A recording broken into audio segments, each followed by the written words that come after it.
You know that bitch that carries crystals in her bra and won't shut the fuck up about astrology and always carries tarot cards with her and has a bunch of tattoos and jewelry with like gemstones and shit in it and like dangly necklaces that are also crystals and she blames shit on the moon.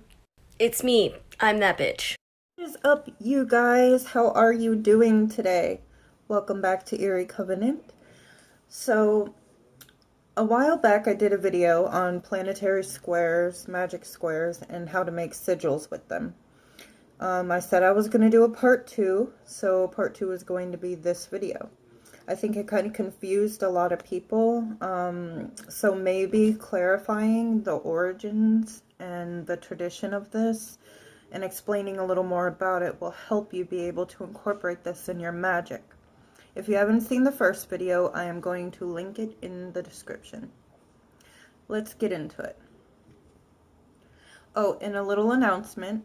I know I said I was going to do omnipresence, but I decided to hold that off until I go more in depth about soul travel, because that's very important before going to something as advanced as omnipresence.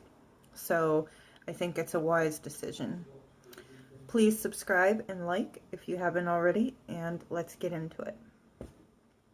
So, planetary magic squares, part 2. I showed you all the squares and how it is used to make sigils. So let's explain more in depth about this. In Western occult tradition, each planet is associated with a series of numbers and organizations of these numbers. One method of numerological arrangement is magic squares.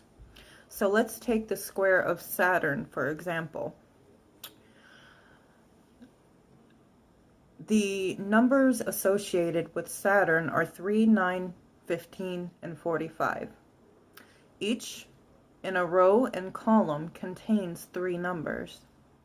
The square contains 9 numbers in total, ranging from 1 to 9. Each row, column, and diagonal adds up to 15. All the numbers add up to 45.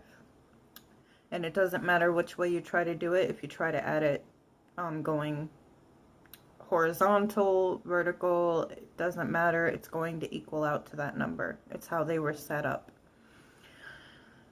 So you can kind of see the planetary correspondences with the numbers and the squares.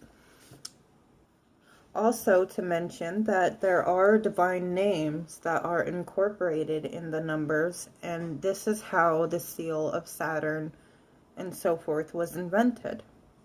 This formula is incorporated in each square for every planet, and if you look at them and add all the numbers, like I discussed, it will always equal out to the same corresponding number with that specific planet